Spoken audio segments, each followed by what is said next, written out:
Karl Marx की Das Kapital भाग आय पूंजीवाद और उसकी कार्यप्रणाली का एक क्रांतिकारी अध्ययन है। यह बताती है कि धन केवल व्यापार से नहीं बल्कि श्रम के शोषण से पैदा होता है। मार्क्स वस्तु कमोडिटी से आरंभ करते हैं और मूल्य, अधिशेष मूल्य, सरप्लस वैल्यू तथा पूंजी संचय जैसे महत्वपूर्ण विचार विकसित करते हैं। वे दिखाते हैं कि मजदूरी शोषण को कैसे छुपाती है, मशीनें और कारखाने उत्पादन क्षमता बढ़ाते हुए भी असमानता को कैसे गहरा करते हैं, और पूंजीवाद कैसे ज़बरन प्रक्रियाओं जैसे जमीन छीनना, लैंड एनक्लोजर्स, औपनिवेशिक लूट और दास प्रथा से उभरा। ये किताब पूंजीवाद को एक ऐतिहासिक व्यवस्था के रूप में दर्शाती है जो विरोधाभासों से भरी है, न कि कोई प्राकृतिक या शाश्वत व्यवस्था। मार्क्स का उद्देश्य केवल संख्याओं की सूखी किताब या जटिल आर्थिक पाठ नहीं था। उनका उद्देश्य था ये उजागर करना कि पूंजीवादी व्यवस्था वास्तव में कैसे काम करती है। मजदूरी, लाभ, दाम और व्यापार के पीछे छुपी सच्चाई क्या है। अधिकांश लोग बाजार की दुनिया को प्राकृतिक और शाश्वत मानते हैं, लेकिन पूंजीवाद शाश्वत नहीं है। इसकी अपनी तर्क प्रणाली है, अपने छिपे हुए तंत्र है और अपने अंतर्विरोध है, और यही अंतर्विरोध अंततः इसके भाग्य को तय करेंगे। इसीलिए शुरुआत मजदूरी या पैसे से नहीं बल्कि पूंजीवादी अर्थव्यवस्था की सबसे बुनियादी इकाई वस्तु कमोडिटी से की गई। हर समाज वस्तुएं बनाता रहा है। शिकारी उपकरण बनाते थे, किसान फसलें पैदा करते थे, कारीगर फर्नीचर या कपड़े तैयार करते थे। लेकिन पूंजीवाद के अंतर्गत ये वस्तुएं एक खास रूप ले लेती है। वे वस्तुएं कमोडिटीज बन जाती है। वस्तु वह चीज है जो व्यक्तिगत उपयोग के लिए नहीं बल्कि बाजार में विनिमय, एक्सचेंज के लिए बनाई जाती है। दर्जी द्वारा अपने उपयोग के लिए बनाई गई कोट केवल उत्पाद है, लेकिन बिक्री के लिए बनाई गई कोट वस्तु है। अब वस्तुएं साधारण लगती है, लेकिन उनमें एक रहस्य छिपा है। जब हम मीज को देखते हैं तो हमें केवल लकड़ी का आकार दिखाई देता है, लेकिन बाजार में वही मेज केवल लकड़ी नहीं रह जाती, उसकी एक कीमत होती है। गेहूं की बोरी कोट लोहे की छड़ या पैसों से बदली जा सकती है। क्यों? इन सभी को तुलनीय, कंपैरेबल क्या बनाता है? ये उनकी भौतिक विशेषताएं नहीं है, बल्कि ये है कि वे सभी मानव श्रम का परिणाम है। अपनी अलग अलग शक्लों के पीछे हर वस्तु में एक निश्चित मात्रा में सामाजिक रूप से आवश्यक श्रम समय, सोशली नेसेसरी लेबर टाइम निहित होता है। यानी वो औसत समय जो सामान्य परिस्थितियों और औसत कौशल के तहत उस वस्तु को बनाने में लगता है। इसलिए मूल्य, वैल्यू का सामान्य आधार श्रम है। मूल्य को समझने के लिए हमें श्रम की विशिष्टताओं को हटाकर देखना होगा। दर्जी कोट बनाता है, बुनकर कपड़ा बुनता है, खनिक लोहा निकालता है। प्रत्येक श्रम अलग है, लेकिन बाजार में सबको एक साझा रूप में घटा दिया जाता है। अमूर्त श्रम, एब्स्ट्रैक्ट लेबर। अमूर्त श्रम का अर्थ है सामान्य श्रम, मानव ऊर्जा का व्यय। कोट और कपड़ा उपयोग मूल्य, यूज वैल्यू के रूप में अलग अलग है, लेकिन विनिमय के स्तर पर दोनों में अमूर्त मानव श्रम की मात्रा होती है। इस प्रकार किसी वस्तु का मूल्य उस सामाजिक रूप से आवश्यक श्रम समय से तय होता है जो उसके उत्पादन में लगता है। लेकिन ध्यान दें, मूल्य किसी व्यक्ति के वास्तविक श्रम पर निर्भर नहीं करता। यदि कोई अकुशल दर्जी एक कोट पर 20 घंटे लगाता है जबकि सामान्य रूप से 5 घंटे लगते हैं, तो उस कोट का मूल्य 20 घंटे नहीं होगा बल्कि 5 घंटे ही रहेगा, क्योंकि समाज व्यर्थ प्रयास को मान्यता नहीं देता। ये एक प्रमुख खोज है। पूंजीवाद के अंतर्गत श्रम का द्वैत स्वरूप, डुअल कैरेक्टर होता है। ठोस श्रम, कॉन्क्रीट लेबर उपयोग मूल्य पैदा करता है। बुनकर का श्रम कपड़ा पैदा करता है। बढ़ी का श्रम मेज बनाता है। अमूर्त श्रम, एब्स्ट्रैक्ट लेबर मूल्य पैदा करता है, वह साझा तत्व जो वस्तुओं को विनिमय बनाता है। श्रम का ये द्वैत स्वरूप, ठोस और अमूर्त, राजनीतिक अर्थशास्त्र की समझ की धुरी है। अन्य अर्थशास्त्रियों ने मूल्य को देखा, लेकिन इस द्वैत को नहीं समझा। इस भेद के जरिए हम पूंजीवादी व्यवस्था को वास्तव में देख सकते हैं कि ये कैसे चलती है। मूल्य को समझ लेने के बाद हमें यह देखना होगा कि ये वास्तविक दुनिया में कैसे प्रकट होता है। मूल्य अलग थलग नहीं होता, ये विनिमय, एक्सचेंज के माध्यम से दिखाई देता है। मूल्य के प्रकट होने के कई चरण होते हैं। एक मूल्य का सरल रूप, 20 गज कपड़ा, एक कोट। यहां कपड़ा अपना मूल्य कोट में व्यक्त करता है। 2 मूल्य का विस्तारित रूप, 20 गज कपड़ा, एक कोट, 10 पाउंड चाय, 2 औंस सोना। अब कपड़े का मूल्य कई वस्तुओं में व्यक्त होता है। 3 मूल्य का सामान्य रूप, इस चरण में सभी वस्तुएं अपना मूल्य एक ही वस्तु में व्यक्त करती हैं। मान लीजिए सोना, कपड़ा सोना, कोट सोना, चाय सोना। 4 धन, मनी का रूप। अंततः एक वस्तु, सोना या चांदी, सार्वभौमिक समकक्ष बन जाती है, वो धन जो सभी वस्तुओं का मूल्य व्यक्त करता है। इस प्रकार धन कोई आकस्मिक आविष्कार नहीं है, ये वस्तुओं के आदान प्रदान से उत्पन्न मूल्य का आवश्यक रूप है। अब हम दास कैपिटल के सबसे प्रसिद्ध और गहन बिंदु पर आते हैं, वस्तु पूजा, कमोडिटी फेटिशिज्म। दैनिक जीवन में हम वस्तुओं को केवल उनके तैयार रूप में देखते हैं। एक शर्ट की कीमत $20, एक किताब की कीमत $10, एक रोटी की कीमत $2। हम इन्हें चीजों के बीच के सरल संबंधों के रूप में समझते हैं, रोटी और पैसा, कोट और सोना।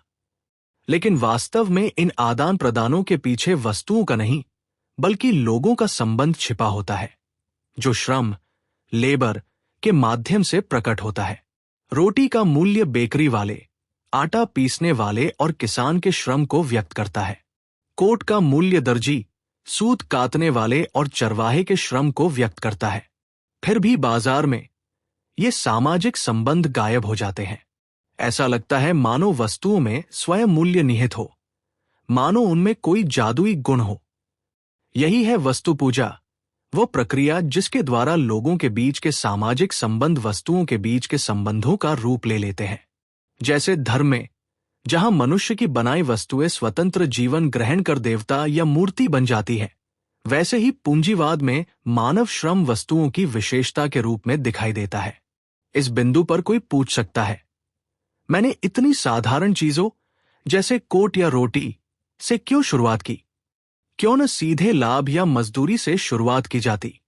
कारण सरल है, पूंजी की जटिल दुनिया को समझने के लिए हमें उसकी सबसे सरल इकाई से शुरुआत करनी होगी।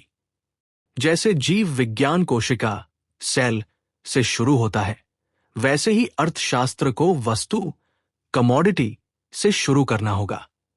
इसी कोशिका से पूंजीवाद का पूरा जीव विकसित होता है। एक बार जब हम वस्तु और मूल्य को समझ लेते हैं, तो हम स्वाभाविक रूप से धन, मनी की आवश्यकता तक पहुंचते हैं। धन कोई चतुर व्यापारी या सरकार का आविष्कार नहीं है, यह आदान प्रदान की तर्क प्रक्रिया से ही उत्पन्न होता है।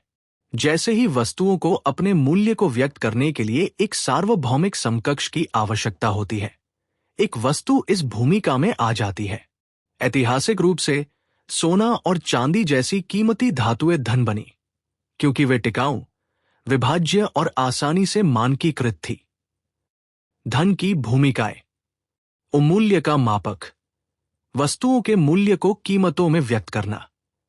परिचालन का माध्यम, आदान प्रदान को सरल बनाना। मूल्य का भंडार, संपत्ति को सुरक्षित रखना।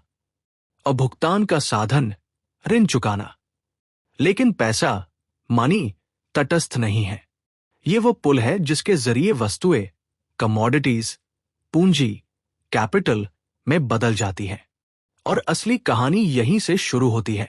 तो मेरे विश्लेषण के पहले चरण का सार यह है, पूंजीवाद की शुरुआत वस्तु, कमोडिटी से होती है, जो इस व्यवस्था में संपत्ति की सबसे सरल इकाई है।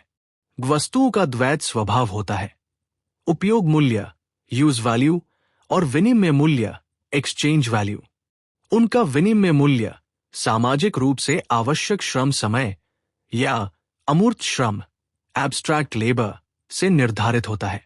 मूल्य की अभिव्यक्ति सरल रूप से पैसे के रूप तक विकसित होती है और इस तरह पैसा सार्वभौमिक समकक्ष यूनिवर्सल इक्विवेलेंट बन जाता है।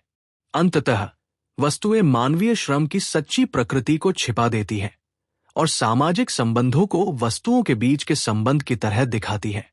इसे ही वस्तु पूजा, कमोडिटी फेटिशिज्म कहा जाता है। यही वो आधारशिला है। वस्तुओं के रहस्य को खोलकर हमने पूंजीवाद के छिपे हुए केंद्र को उजागर किया है कि ये एक ऐसी व्यवस्था है जहां मानवीय श्रम एक भूतिया वस्तुगत जीवन धारण कर लेता है। लेकिन ये तो केवल शुरुआत है। अगले चरण में हम देखेंगे कि पैसा जब संचित अक्यूमुलेटेड होता है तो कैसे पूंजी में बदलता है और पूंजी कैसे श्रम से अधिशेष मूल्य सरप्लस वैल्यू निकालती है। यही इस व्यवस्था का असली इंजन है, इसकी शक्ति और इसके अंतर्विरोधों कॉन्ट्रडिक्शंस का स्रोत। जब मैं पूंजीवाद की प्रकृति की जांच करता हूं तो मुझे केवल एक आर्थिक व्यवस्था नहीं दिखती, बल्कि एक गहरे ढंग से संरचित सामाजिक संबंध स्ट्रक्चर्ड सोशल रिलेशनशिप दिखाई देता है। ऐसा संबंध जो अपनी असली प्रकृति को छुपाता है और इसे उजागर करने के लिए मुझे इसकी परतें खोलनी पड़ती हैं। वस्तुओं और पैसे पर पिछली चर्चा अब मुझे पूंजीवादी उत्पादन के हृदय तक ले जाती है। पैसे का पूंजी में रूपांतरण। मैं स्वयं से पूछता हूं, पैसा जो देखने में केवल विनिमय का साधन लगता है, वो श्रम पर अधिकार कैसे जमा लेता है, लाभ प्रॉफिट कैसे पैदा करता है और समाज पर कैसे हावी हो जाता है? इसका उत्तर उस चीज में छिपा है जिसे मैं पूंजी का सामान्य सूत्र जनरल फॉर्मूला ऑफ कैपिटल कहता हूं। एम त सी एम। यहां पैसा एम वस्तुओं सी को खरीदने के लिए उपयोग किया जाता है, उपभोग कंजम्पशन के लिए नहीं, बल्कि उन्हें दोबारा बेचने के लिए, ताकि अधिक पैसा एम प्राप्त हो। एम और एम के बीच का अंतर ही अधिशेष मूल्य सरप्लस वैल्यू। पूंजीवाद का जीवन रस। साधारण वस्तु प्रचालन CMC में विनिमय आवश्यकताओं की पूर्ति के लिए किया जाता है, लेकिन पूंजीवादी परिचालन MCM में उद्देश्य पैसा स्वयं होता है। तो मुझे फिर पूछना पड़ता है, यह अधिशेष मूल्य कहां से आता है? यह केवल वस्तुओं के विनिमय से नहीं आ सकता, क्योंकि विनिमय मूलतः समानता का कार्य है। कोई भी व्यक्ति उतना ही मूल्य चुकाता है जितना उसे प्राप्त होता है। इसलिए अधिशेष मूल्य कहीं और से उत्पन्न होना चाहिए। और यही महत्वपूर्ण खोज है।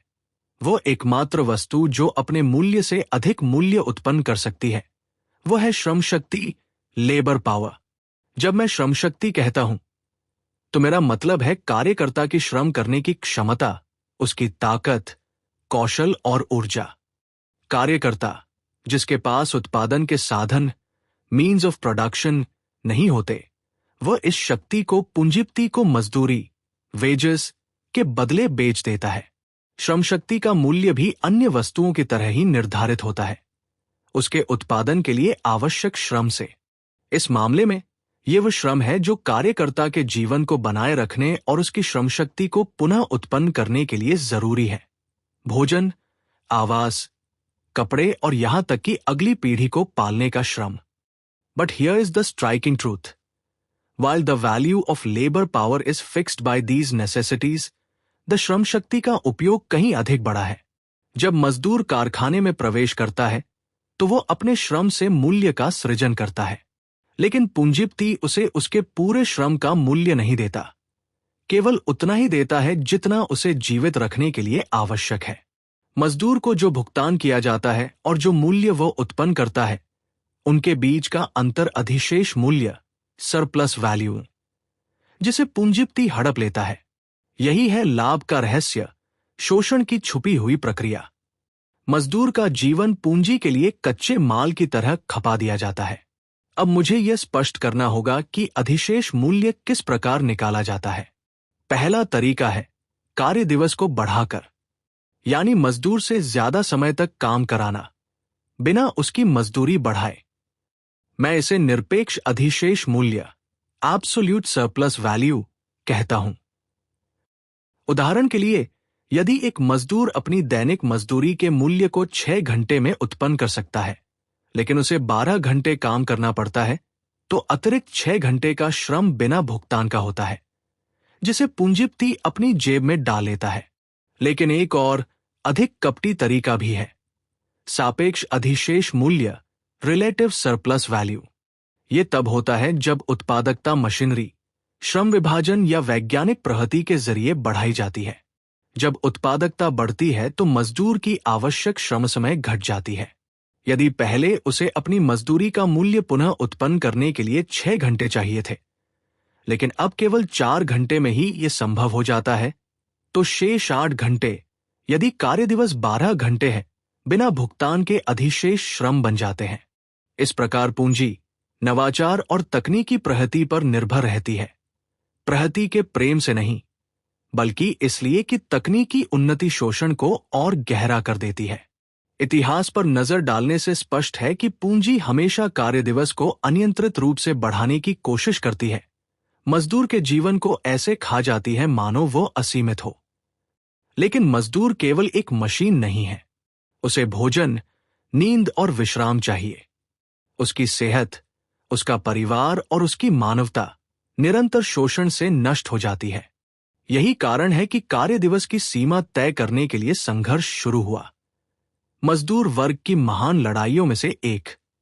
इंग्लैंड के फैक्ट्री एक्ट से लेकर विश्वभर के मजदूर आंदोलनों तक, ये लड़ाई इस बात का प्रमाण है कि मजदूर वर्ग को पूंजी के जीवित श्रम के लिए पिशाच जैसी प्यास का विरोध करना ही पड़ा। अब आइए मशीनरी की ओर मुड़े, आधुनिक उद्योग का वह देवता। बहुत से लोग मशीनरी का उत्सव इस रूप में मनाते हैं कि यह मानवता को श्रम से मुक्ति दिलाती है, लेकिन पूंजीवाद के तहत यह प्रभुत्व का उपकरण बन जाती है। मशीनों को लागू करके पूंजी का उद्देश्य मानव श्रम को घटाना नहीं है, बल्कि वस्तुओं को सस्ता करना, आवश्यक श्रम समय को घटाना और सापेक्ष अधिशेष मूल्य को बढ़ाना है। मशीनरी पूंजीपति को पुरुषों की जगह स्त्रियों और बच्चों को नियुक्त करने की सुविधा देती है, जिससे मजदूरी और भी सस्ती हो जाती है। ये बेरोजगारों की एक औद्योगिक रिजर्व सेना तैयार करती है, ऐसे मजदूर जिन्हें आवश्यकता पड़ने पर कारखानों में झोंक दिया जाता है और मुनाफा घटने पर निकाल दिया जाता है।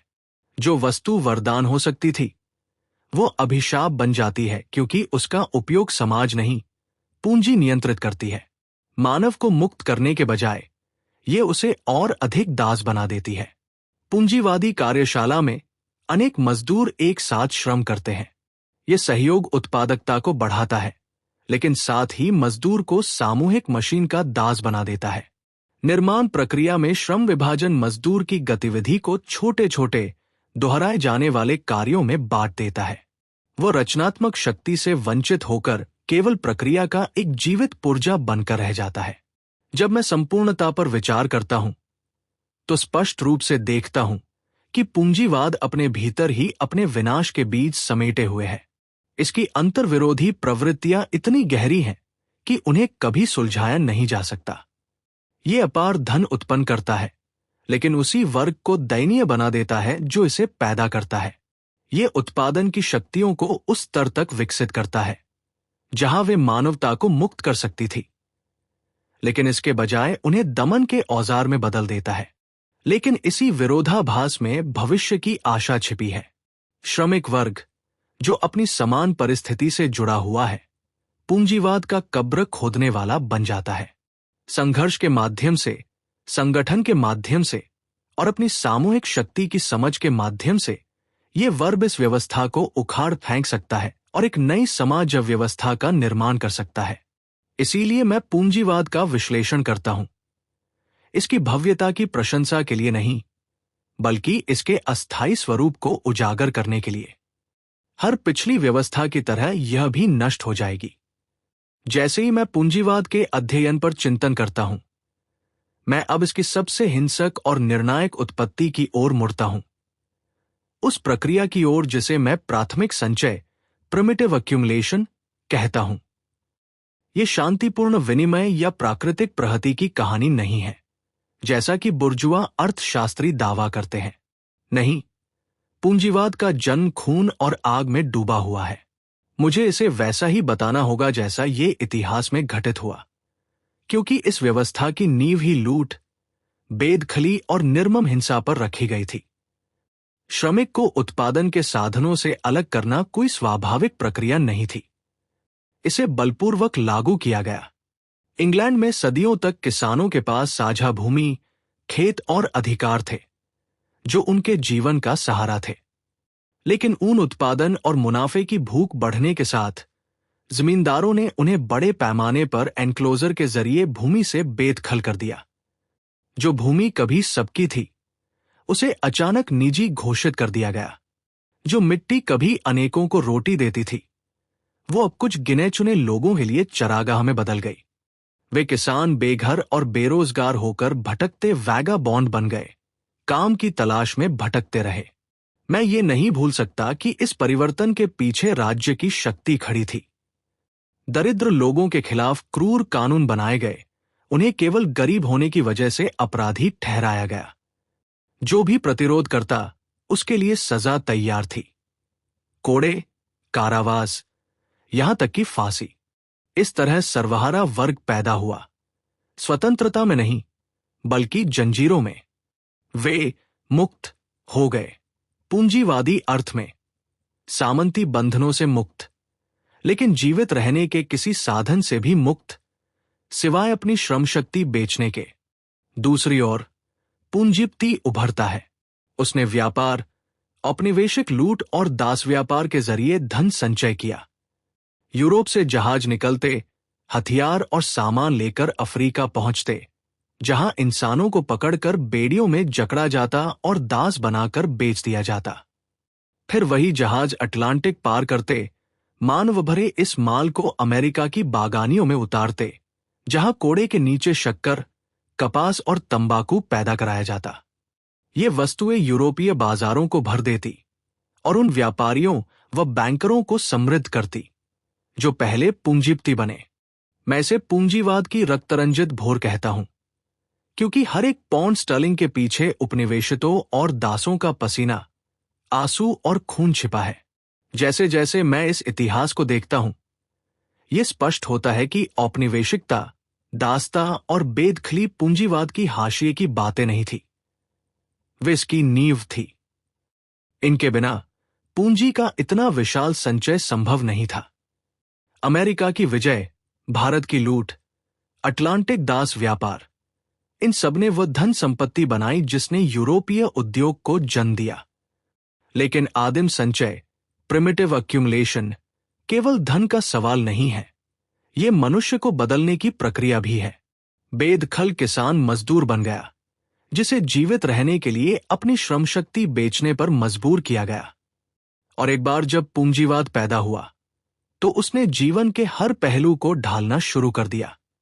कानून, धर्म और नैतिकता तक को अपने हित में मोड़ दिया गया, ताकि लोगों को सिखाया जा सके कि संपत्ति पवित्र है और गरीबी व्यक्ति की अपनी नाकामी। इस प्रक्रिया को देखते हुए यह समझ आता है कि पूंजीवाद अपने जन्म से ही अपने भीतर विरोधाभास लिए चलता है। यह बल प्रयोग से पैदा हुआ और इसे जीवित रहने के लिए शोषण की जरूरत है। लेकिन इसी शोषण में इसके विनाश का बीज भी छिपा है। जितनी अधिक पूंजी कुछ हाथों में सिमटती जाती है, उतना ही श्रमिक वर्ग बढ़ता है।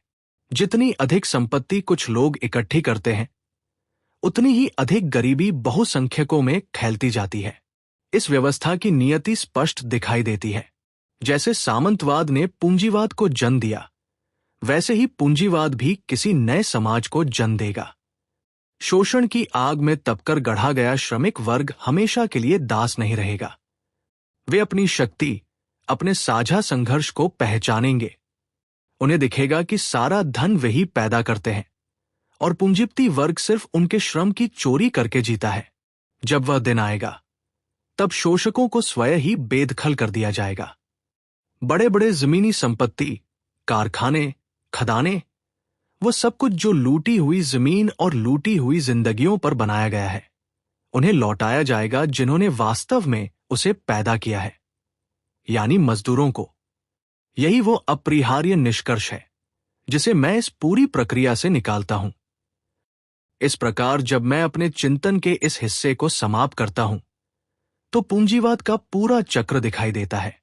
उसका वस्तुरूप, अधिशेष मूल्य, सरप्लस वैल्यू की उसकी भूख, उसका निरंतर शोषण और आदिम संचय में उसका रक्तरंजित जन्म। ये व्यवस्था गतिशील है, रचनात्मक है और शक्तिशाली है, लेकिन साथ ही ये क्रूर, अस्थिर और विरोधाभासी भी है। और इन्हीं विरोधाभासों में इसके अंत की निश्चितता छिपी है। मैंने इस व्यवस्था की अंधेरी नीमों से गुजरकर देखा है और स्पष्ट कह सकता हूं, पूंजीवाद कभी निष्पक्षता से पैदा नहीं हुआ और न ही ये शांति से मरेगा। इसका उदय हिंसक था और इसका पतन भी वैसा ही होगा।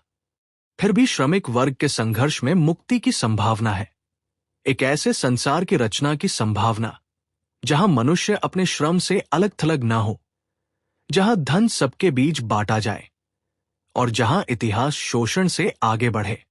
यही है पूंजीवाद का सत्य जैसा मैंने उजागर किया है, और यही वह आशा है जो प्रेरणा देती है कि इस व्यवस्था के खंडहरों से मानवता उठेगी और अंततः स्वतंत्र होगी।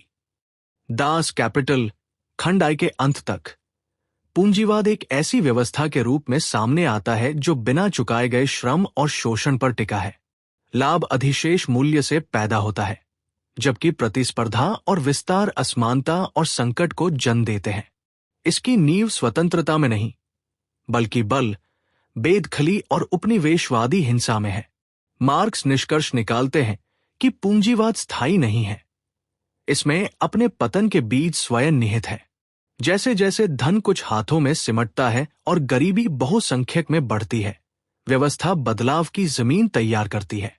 ये पुस्तक न केवल आर्थिक विश्लेषण है, बल्कि एक आलोचना भी है जो पाठकों को आवरणों के पार देखने और एक अधिक न्यायपूर्ण समाज की कल्पना करने के लिए प्रेरित करती है।